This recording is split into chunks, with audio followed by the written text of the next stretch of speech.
today I'm going to show you the third movement of the Moonlight Sonata by Beethoven, a very popular and highly requested piece. And I'm going to show you some tips and tricks on how to make the piece faster. So this video, as I said, is highly requested. A lot of people are practicing or want to play the Moonlight or the third movement of the Moonlight Sonata, which is the hardest one. And I'm going to show you how to position your hand and some exercises to play the whole thing a bit faster. So if we look at the beginning here, we see that the right hand is essentially just broken chords.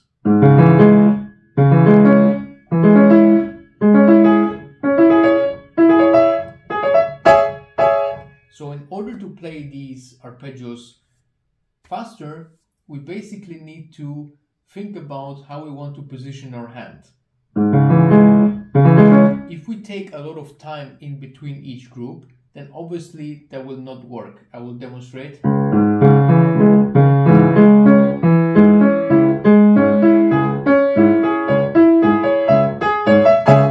So therefore we have to connect the groups, and the way we do that is with the thumb. So the thumb is going to be key of connecting each of these groups.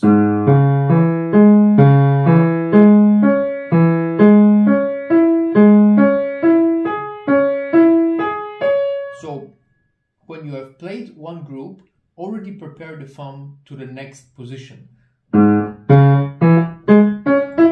And as you have probably seen from my hand, I'm also preparing the pinky, the fifth finger, to go on its next position.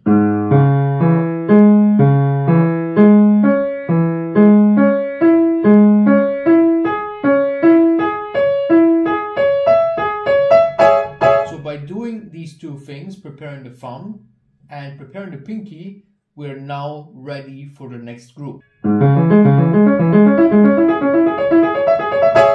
Now about the motion,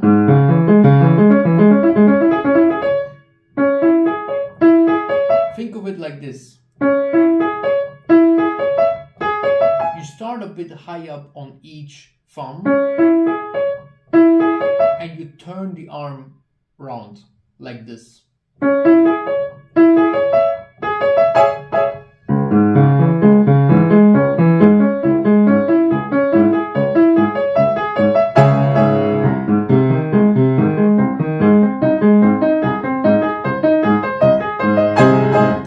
Really going to allow you to play up to speed, because having a static motion will get tiring over time, or it's just not as efficient as having this semicircle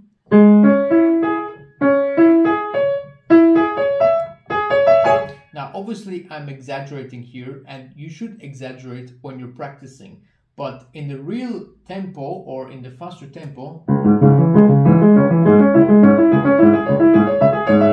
obviously the speed will change the movement, so your movement will be smaller in the higher tempo. But when you practice,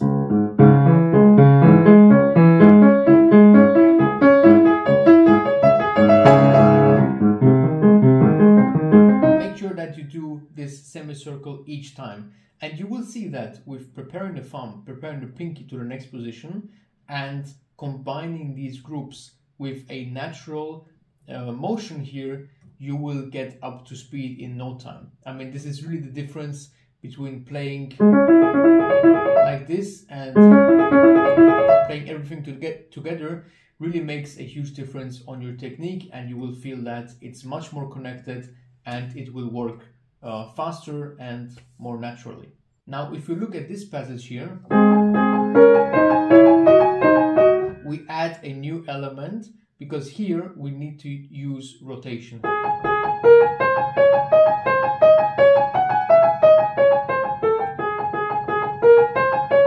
So the rotation will vary on your hand size and also the tempo, of course. But when you practice again, try to really feel like a tremolo, where you also rotate the wrist, only the wrist like this. And the same thing here.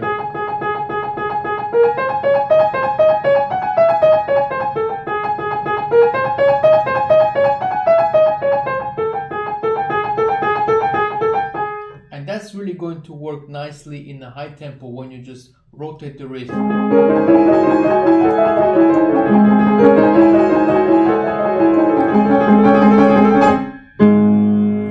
That's really the key to making this passage work, is using this rotation and not playing the fingers and keys individually,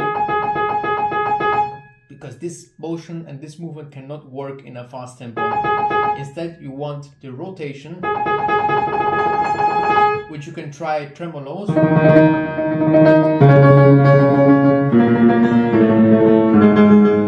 And once you have the right rotation, you will feel that it kind of self-supports and it works naturally on its own. By the way, sometimes the fourth finger here is tricky.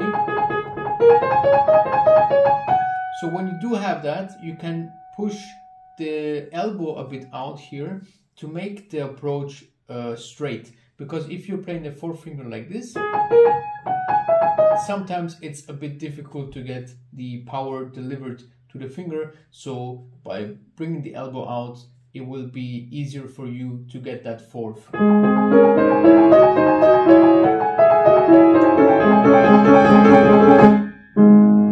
Like this.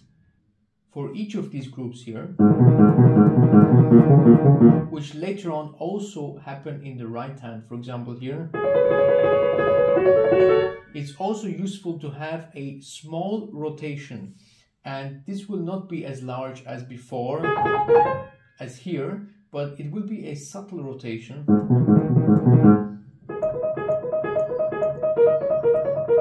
That you very subtly rotate between the fourth finger or fifth finger, the outer part of the hand, and the thumb, like this. This will enable you to play these things virtually forever.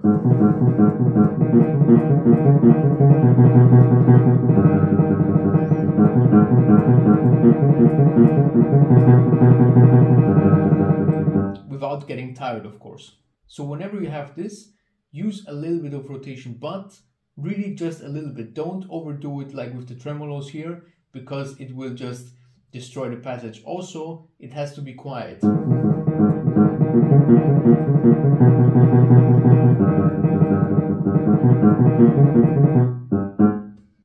Whenever you have jumps, for example here,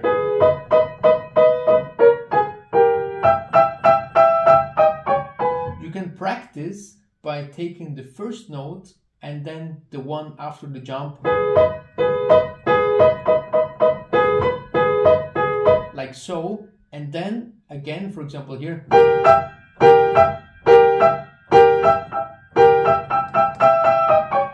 and repeating that one jump.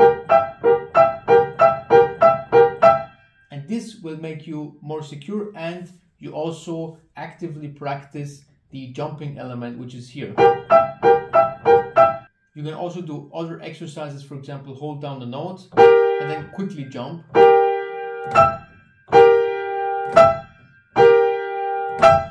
Exercises like these are always fun, and plus you can practice your jumping abilities and accuracy. Now I bet at least one person is going to watch this tutorial and actually jump on their piano chair. I'm talking about just the hand, guys, not actually jumping, please. So practice these passages that I've shown you today and try to get the most out of them in terms of speed, but also don't forget to remain accurate. And of course, the greater picture is that the piece should have its own character. You need to be true to the dynamics, to the phrasing, to many different things. But just as a technical exercise, of course, it's fun to do. And you can also use these passages for other pieces. You can head over to my website to book a lesson and we can go through the whole piece. Obviously today I just show you some technical passages and how to practice those. Still, I hope it was helpful, and subscribe for more videos like these.